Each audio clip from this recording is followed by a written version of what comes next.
How's everybody doing? You know, they say that the coveted after lunch slot is where you want to present to people. I rule. Now, my name's Rick Dowling, and I bring you greetings from the Center for Instructional Technology. How y'all doing? Roll Tide. Yeah, y'all got that. That's so cool. I think this is the first year that has ever happened to me. Normally I have to explain that Roll Tide is both a thing you say to somebody and a response. So y'all got that. And I'm wearing my Roll Tide shirt today too. I don't know if you can see this. Lucky shirt. I got this when Coach Saban arrived. I don't want to take credit for all the success we've had athletically.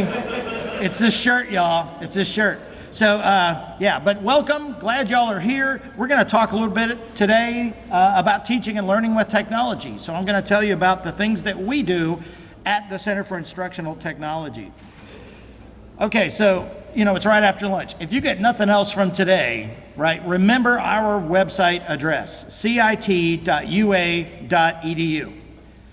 There's a ton of information on our website, all about the technologies that we support. We have tutorials, there's information on how to contact us. It's all right here at our website. So, if you drift off to sleep, that's okay. You'll just get that, you're good.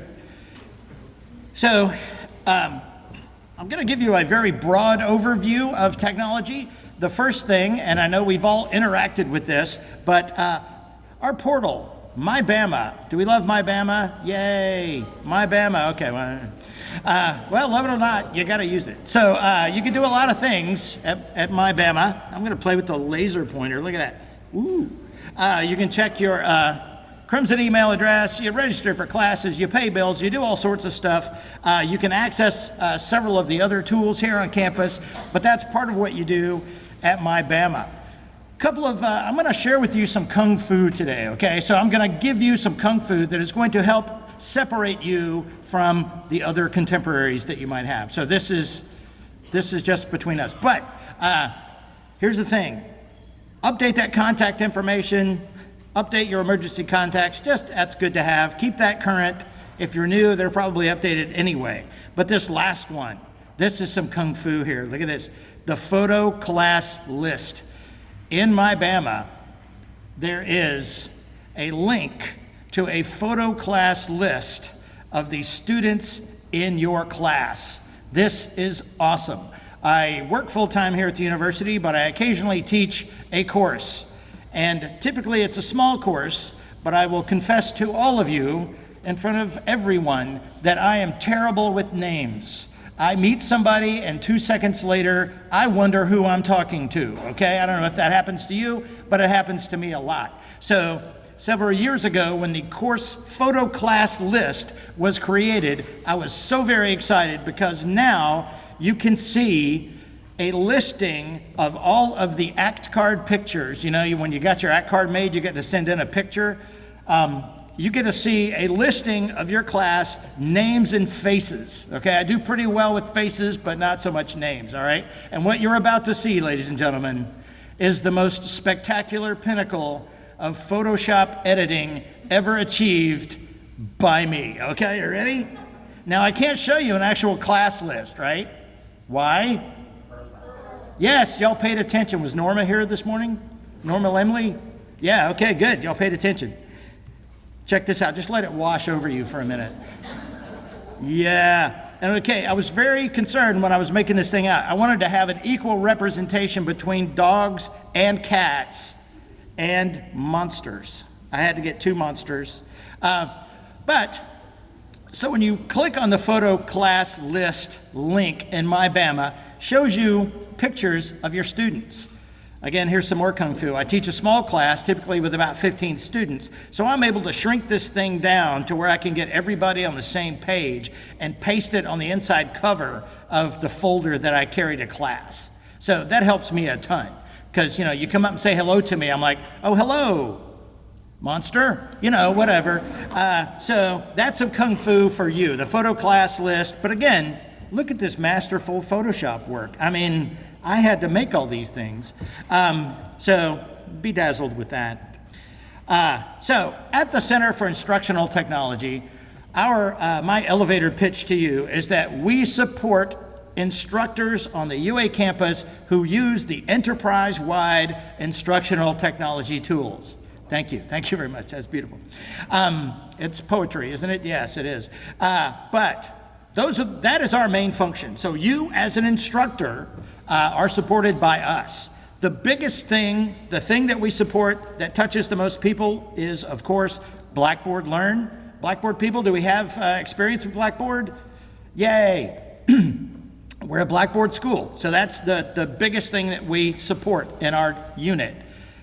Just here's another little bit of trivia. Between 85 and 90% of all the courses taught on our campus have some type of Blackboard course integration with them. A little bit of trivia for you.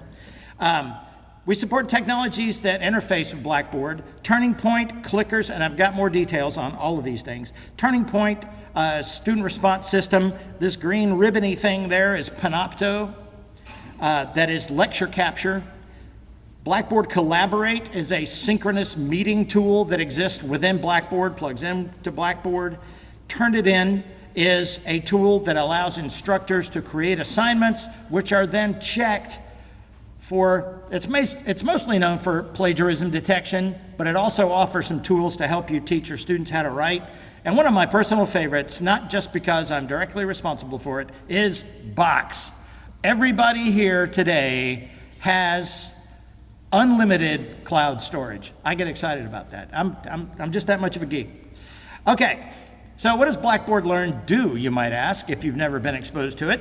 It has a lot of features, and as you can see here, most folks know it because it's got a grade book, it's got tools, you can create discussion boards, wikis and blogs, you can deliver all of your tests through Blackboard. You can also deliver your assignments through Blackboard. So if you're teaching a writing course, you create a writing assignment in Blackboard, your students upload their documents, and you grade it from within Blackboard. It's great. Blackboard does really well at sharing documents and information with your students. For instance, syllabi, things like that. Great at that. And at the end of the semester or at midterm, if you're teaching a 100, 200 level course, you can directly export your grades from Blackboard Learn to my Bama, which is the student information system. That's a handy thing. So that's some of the stuff that Blackboard Learn does. TurningPoint, I mentioned, there's a company called Turning Technologies. Their application is called TurningPoint, and TurningPoint is a real-time response system in use in our classrooms. So all of the multimedia classrooms on campus, by the way, every one of them has a screen this big. I'm kidding, it's a joke. It's, hey, wake up, it's all right. It's okay to laugh, it's okay. I do stand up sometimes, so I have to keep reminding myself that, okay, they're not laughing. Yeah, okay.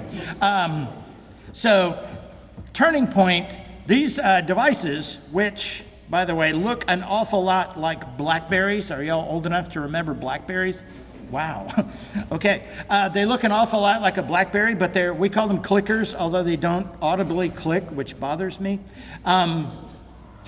So your students, you as an instructor create a presentation. You can create polling questions in your PowerPoint presentation, and at different times during your presentation, you can survey your students to see how well they're comprehending your material. It's really neat. It updates in real time. And then you can take those results from your student responses and import them into the Blackboard Grade Center. So that's what TurningPoint does. Panopto is lecture capture. Again, every multimedia classroom on campus is equipped to record your presentation. So just like I'm standing here today, if we had Panopto going, it's a software video recorder, goes into the computer in the classroom. It records everything on the screen and your voice.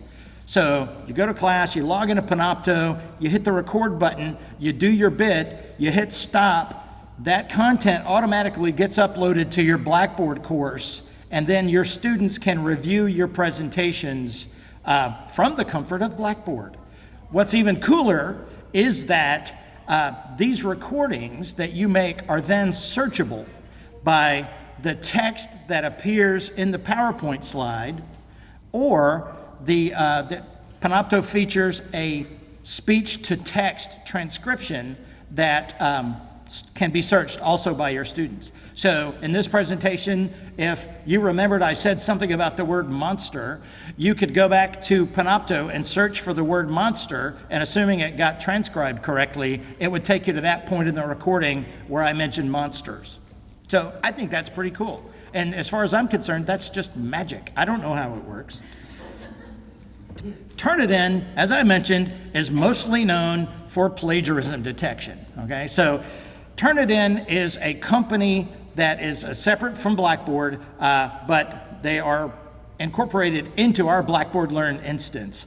So the way this works is you as an instructor they have their own category of assignments. You create a writing assignment called a Turnitin assignment. Your students upload their work. It gets checked against this ginormous database that Turnitin has of all the other papers submitted from all the other colleges that they work with. It checks online journals, it checks online sources, that sort of thing. Just FYI, we are uploading roughly 96,000 papers a year just from us. So that's just the University of Alabama for our Turnitin use. But these papers get checked against that. You as an instructor then receive an originality report showing you if there are content that was cited somewhere else or appeared somewhere else. It would show you that content, it would highlight it, and it would tell you the source. So if it was, not that anyone would ever do this, but a Wikipedia entry, it would show you that and highlight that. But it also does a lot more than that. It's a way for you, it enhances your grading ability in the courses. There's some quick marks that one can make in Turnitin for grading, and you can also set up peer review assignments for your students. So Turnitin is a lot more than just plagiarism detection. Blackboard Collaborate, as I mentioned, if you desire to do a synchronous session with your students, let's say, I don't know, maybe it snows or something, and you really want to meet with your class, or perhaps you go to a conference and you really want to meet with your class, you could set up a Collaborate, we call them rooms, but you could set up a Collaborate room and you could share two-way video and audio. You could share your PowerPoint, you could share a whiteboard, you could draw on it, you can chat with your class, and you could even set it up to where it integrates with the Blackboard gradebook. So if you wanted to require your students to attend, you could set that up through Blackboard Collaborate. It's a pretty neat tool. I didn't mention this earlier, but there's yet another tool in Blackboard called Voicethread. Again, the elevator pitch for Voicethread is that it is a multimedia discussion board. So you can post some type of media, could be a picture, could be a video, and you can allow your students to comment on it by use of text or audio or video. So it's a multimedia discussion board. And all these, again, appear in Blackboard. There are tools within Blackboard. Okay, here's the exciting part. Box, I love Box. Okay, Box is cloud storage. So everybody on campus has this. You all have Box. So if Box did nothing other than give you unlimited storage space in the cloud, that would be great. But it does a lot more than that. It allows you to share content with collaborators by sharing your folders within Box. It's a pretty handy thing. You're able to access your files from anywhere.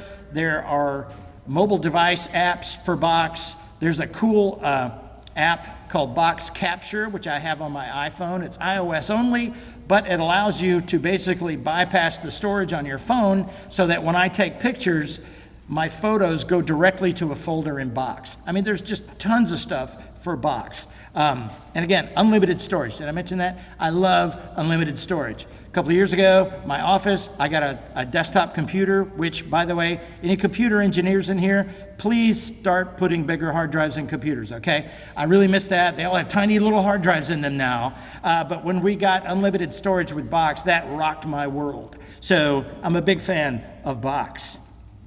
So another thing, and you're going to get to witness this live, I'm going to attempt to do a Blackboard demo, and these are some of the things we're going to talk about, assuming I log in successfully. I love doing live technology demos in front of a large audience. What could go wrong? So we're going to go over these kind of things, and if you've never seen Blackboard before, if you've never used it, or if you've never used it as an instructor, hopefully this will be helpful to you. Okay, so this is where it gets sporty. La, la, la. And I can't talk and type at the same time, so just imagine there's some kind of soundtrack playing. I should probably have some theme music. Okay, so let's go to my Bama. Bing. Okay, my Bama. Woo, so far so good. But here, check this out. Okay, let me type my username first. So since I work, our department is an offshoot of the Office of Information Technology.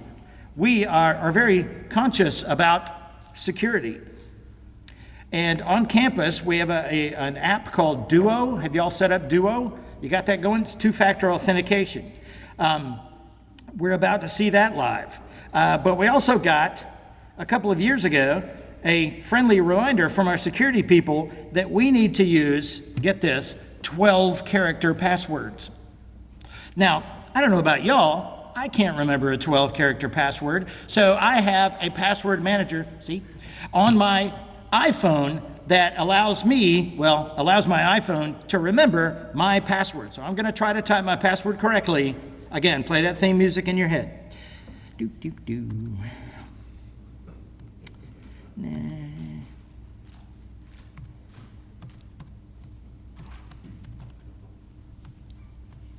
All right, let's see if I got it right. Here we go. Yay! So what Duo does, in case you were wondering, right now it's sending me a notification on my phone that I'm trying to log in from here, which is an unusual place. I get to approve or deny this request. Let's go ahead and approve that. And it worked. Okay, so far so good. I was really kind of sweating this part, because that part right there with the 12-character password. And by the way, at oit.ua.edu, I know I didn't have a slide for that, oit.ua.edu, there are tons of software applications that are available for students here at UA. So I highly recommend that. Microsoft Office 365. There's a password manager that's available called LastPass that is pretty strong. By the way, I bought my password manager the week before we got LastPass for free. So, that's how I do it. So if you're interested in considering a technology, wait till the week after I buy it, because it'll be free. All right, so let's take a look at my Bama. The first thing I want to show you, and I've prepared some notes, the first thing I want to show you is how you get to Blackboard. So there are several ways to get to Blackboard here at UA. One way is through this More icon up at the top right.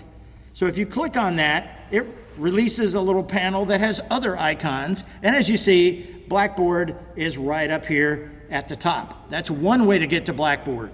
But wait, there's more. So let's close that. Over here on the left side of my Bama, we call these tabs. So there's a Home tab, an Academics tab. How many tabs you have will be determined by your role on campus. So I believe all of you guys will have a Faculty tab because you're instructors, right? So there is a Faculty tab here. If we click on that, it changes. Oh, and by the way, that photo class list I was just going on and on about is under the banner self-service under Faculty and Advisors. That's where that lives. So there's a Faculty tab, and then if we scroll down in the Faculty tab, we see what we call a Blackboard Learn channel. So this lists all of the courses that I'm listed as an instructor. So that will appear that way for you. So that's two ways to do it. There's a similar Blackboard channel under the Academic tab. And notice it's taking a second to populate. This is a good time to explain that Blackboard, we engage the Blackboard company to host our instance of Blackboard. It does not live on a computer in Gordon Palmer Hall where I work. It lives in some data center in Virginia. I don't know where it is. It's got to be a secret or something. I don't know. I've never seen a photo. So so you can just go and access your course that way. So that's what, 3 methods so far I've shown you how to get to Blackboard. I'm going to go with the old-fashioned one up here and click Blackboard. And you may get, and this is the first time I've logged in with this particular computer, you get this little user agreement, which I know we all read and take to heart. I'm just going to agree to that. Feel free to read that on your own. It's riveting, I'm sure. It's got to do with the GDPR privacy settlement thing. So that's what that is. But now I'm in Blackboard. So here I am in Blackboard. I've got, by default, I'm taken to the My Institution page in Blackboard, so that's what this is.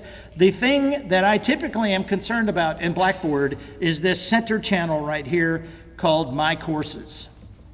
And as you see, there's a list of courses where I am listed. Again, I have different roles in Blackboard. I am instructor in a number of courses. I am also a student in other courses. So you can be an instructor in a course and a student in a course. And if we go to the very bottom, look, I'm a teaching assistant too in my colleague Melissa Green's course. So you can have different roles within Blackboard. Fear not, you probably will have different roles at various times. So to access your course, as you see your course listed here, I've created we call them practice courses. And by the way, let me put in a plug for that. You can have for yourself a practice course. We call them shells, but you could have a practice course created for you. Practice courses are great because they don't have any students in them. So if you want to experiment, if you just want to go nuts and do some freaky stuff in Blackboard, get yourself a practice shell. And the way you get one of those is you contact our office. Go to our website, cit.ua.edu. There is contact information. Say, hey, I sure would like a practice course. They'll need your MyBama username, and that's it. Then you'll get a practice course created, and you can experiment. I highly recommend that. So here's my list of courses. And as you notice, hello, I'm also a Mac person. Did I mention that? This is a PC, so you see a long list of courses there. As you remain here, this list will grow ever longer. And as you see, mine is quite impressive. But you can modify this course list. And here's some more Kung Fu for you. You can modify this course list. That is, you can set up what displays and how it displays. Up at the top right of this window, which I will attempt to, there we go. There's a little gear that appears. And if you click on that gear, it takes you to the Personalize My Courses page. And within that, prepare to be really dazzled, but look at all these courses that I have. Yeah, woo! Most of these are practice courses, but some are actually real-life courses. You can, if you'll notice, some of them have checks by them, some don't, so I've turned off visibility for some. We can't delete our courses, which I'm very thankful for, but we can reorder them in this menu and turn on their visibility. So notice I've dragged my 2019 Dowling practice course to the top because I didn't want to fumble around in here trying to find my practice course while I'm in front of you. I've got plenty of other things to fumble around with, but this, as I hover over this little arrow here, it becomes a two-headed arrow, and I can click and drag this thing up or down. So there's some Blackboard Kung Fu for you. When you've finished making your decisions, click the Submit button, and that works pretty much throughout Blackboard. And I get a happy note that my module has been successfully updated. So there's the first little bit of Kung Fu, and I did rearrange my course menu. So let's go to my practice course. Look at that. There's some more Photoshop magic for you, huh? This graphic right here is a course banner, which I made by incorporating a picture of a polar bear, video editing timeline. By the way, I teach multimedia production, so I like to edit videos, and a video camera, all composited over a star field that I got from a NASA website. So, yeah, I did this just for you guys. I was sitting around yesterday. So, This is my Blackboard course. I've set this up, my practice course. I've got some things set up in here for you. There are different things about Blackboard courses. As I mentioned, it's a great way to share content, and the basic, I guess, foundational material in Blackboard is the content area. And that, every course comes out when it's just made in Blackboard with a course homepage, which is technically a content area. That's cool. And that's what we're looking at now. We can change the content area or the page that our students are directed to with a couple of clicks in a menu I'll show you in just a minute. But there are a couple of different menus here in our Blackboard course. This here at the top is the course menu, and this is what we all see. Students and instructors alike see this. This course management menu is reserved just for the instructors. So you have to be an instructor in a course to see that. There's a very handy tool in Blackboard called Student View, and it's right up here at the top right. And so when you go to Student View, it shows you your course as your students see it. So this is very helpful when you're building a course to jump in and out of Student View to make sure it's appearing as you desire it to for your students. I highly recommend doing that. And by the way, the first time you go to Student View, it adds a demo student to your grade center. So you as the demo student can take your exams, you can see how your assignments look, you can upload things, you can give yourself grades, the whole bit. So it's a very, very handy tool, but it does add that demo student. I got all excited, I thought somebody had added my course, but no.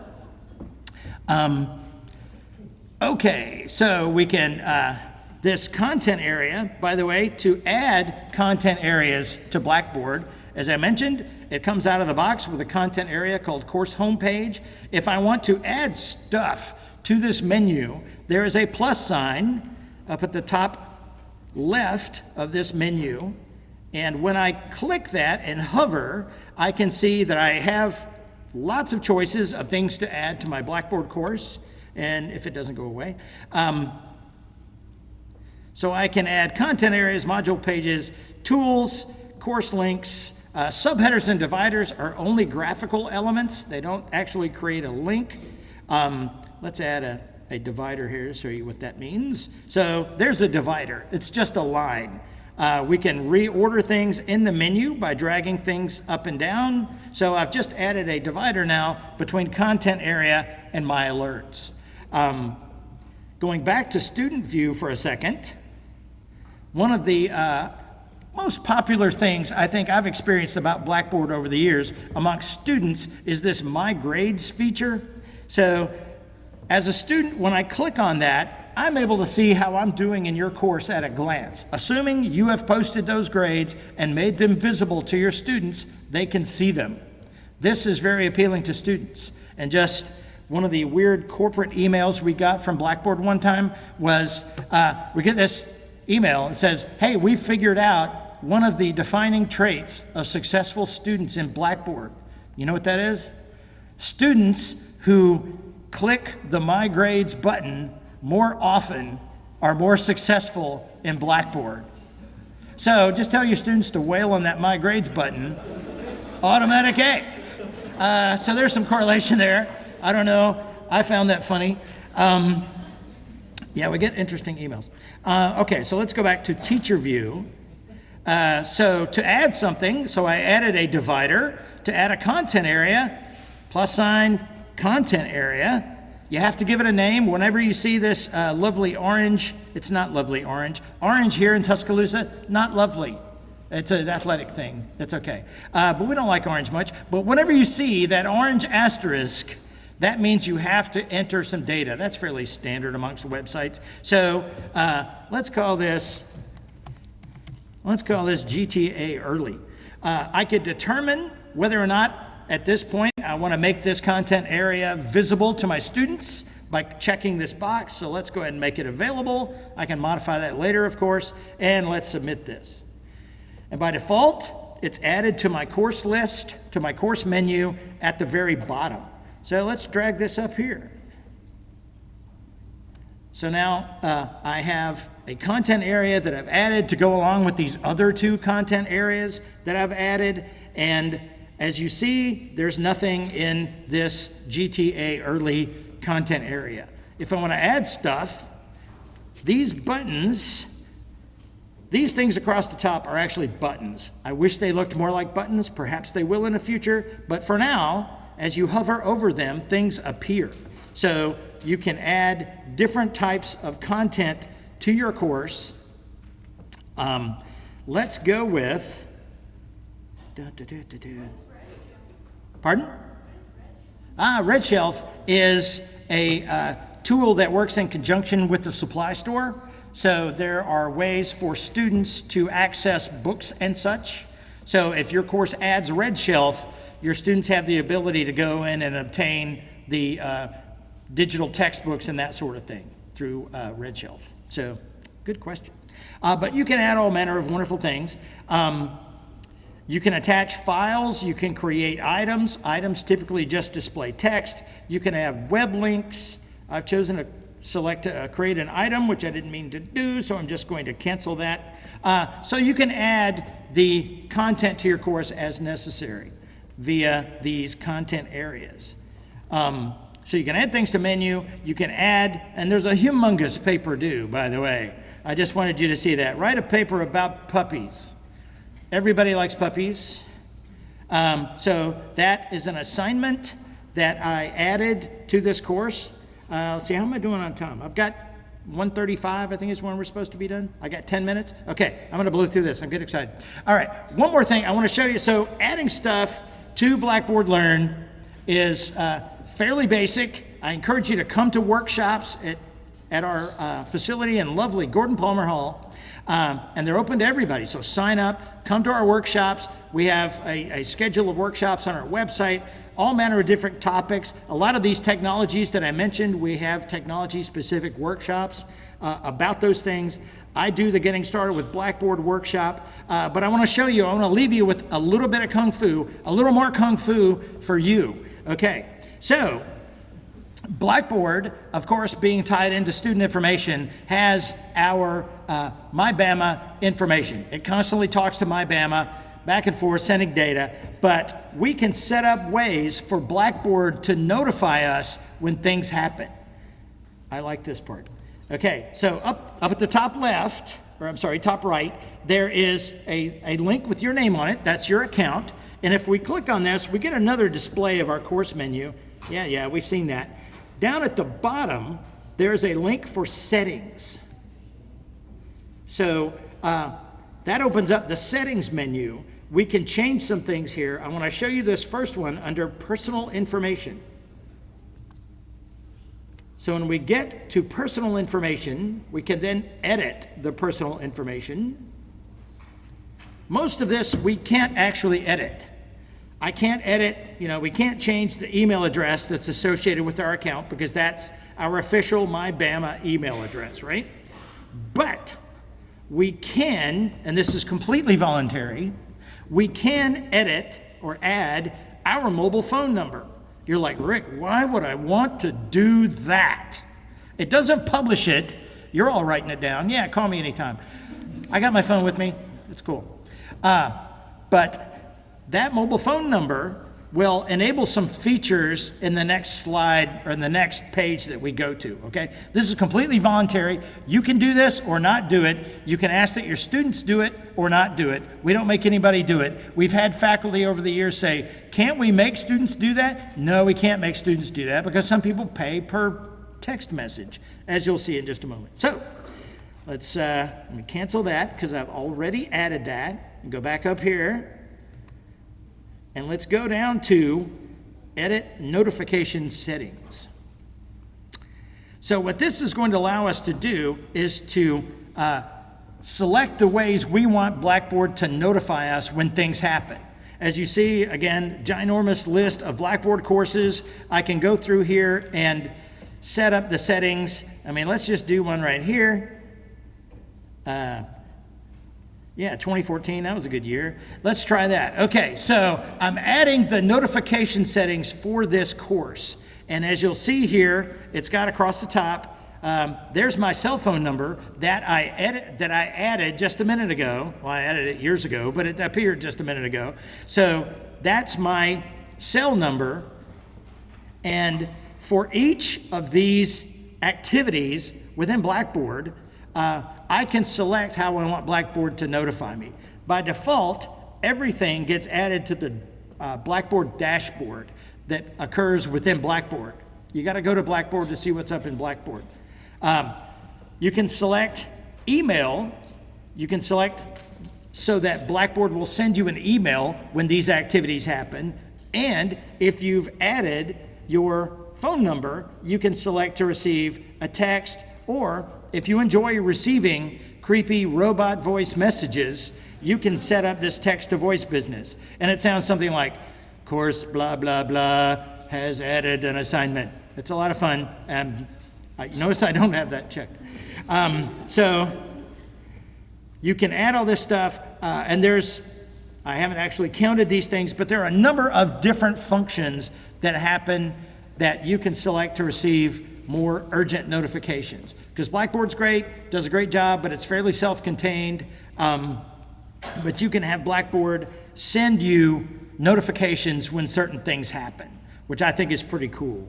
And it's a way, and one quick little story. I use a Blackboard tool called Course Messages, which is sort of an internal email tool within Blackboard. It's great. It doesn't send messages to my campus email address, but I'm subject to miss them. So when I found this notification bit, whenever a student sends me a course message, Blackboard sends me an SMS that says, hey, you've got a course message. So it helps me keep up with my students. I think that is a wonderful thing. Okay. Did I do everything? I think I did. And again, we have much more detailed workshops. Duo worked, I'm pretty excited about that. CIT.ua.edu. And again, I'm Rick Dowling, Coordinator of Faculty Development. Do we have time for questions, perhaps? Anybody? I know that was a lot. Oh my, that was a lot really fast. So you there in the middle, in the back. So if we're teaching one course in one semester and the same course in the next semester, does Blackboard have the capabilities to copy over the course content? Excellent. Yeah. Short answer, yes. The question is, can you copy courses between semesters within Blackboard? Yes, you can. So once that spring semester course gets created, it happens sometime in the fall, I don't know exactly when. Once that gets created, you can then copy the content from the fall into the spring course. That's very handy. Yes? When you were on Blackboard, below the updates but above the grades, there were two arrows. What were they? Below the updates, okay, I don't recall, but let's take a look. At this window? Go up where it says Rick Dowling, click on the drop down thing. That. So there's a course list. To the side on the toolbar. Oh, over here. This is the, I forget the Blackboard term for it, but trust me, it's got a corporate term. It will show you, it's shortcuts to different areas within Blackboard. So there's a shortcut to my Blackboard homepage. Posts, if I had discussion boards going in Blackboard, that's a shortcut for that. This little two-headed arrow thing is the retention center. So what the retention center does very quickly is that you can set up, it helps you monitor your students' progress. So you could set up an item in the retention center that says, if I have a student who's fallen below 70%, I want to see that reflected in the retention center. And it would list your students with different color codes and things like that. That's what the retention center does. Good question. You're paying attention. Man, this is great. How we doing on time? Timekeepers, anybody? Anywhere? I'll just keep going. I could do this all day. Any other? Oh, yes, ma'am. With the box. Yeah. Does the cloud storage go away after you graduate? Okay, it doesn't go away. It transitions to a non-UA account, and you get to keep, I don't know exactly how much storage you get to keep. Rumor has it, because I haven't left since this has been implemented, but you will keep the storage that you have. So it will transition to a non-UA affiliated account, and then you're able to retain that. Let's say you had 100 gigabytes, it would retain that. I'm way above that. I'm up to like 700. See how much you can put in box. They said it's unlimited. I'm trying it. But yeah, go for it. And it could be anything, y'all. I mean, it's unlimited. It could be your music library. It could be pictures. I got video of my kid. It's great. He's 28 now, but you know, he's really cute in the bathtub. I'm sure he'd love for me to show that. He was 2. Okay, it was a long time ago. He might be cute in the bathtub today. I don't know. So, any other questions? Okay, cool. Y'all have been great. Thanks a lot. I guess you go to your next thing at this point. Thank you. Good luck and roll Tide. Woo.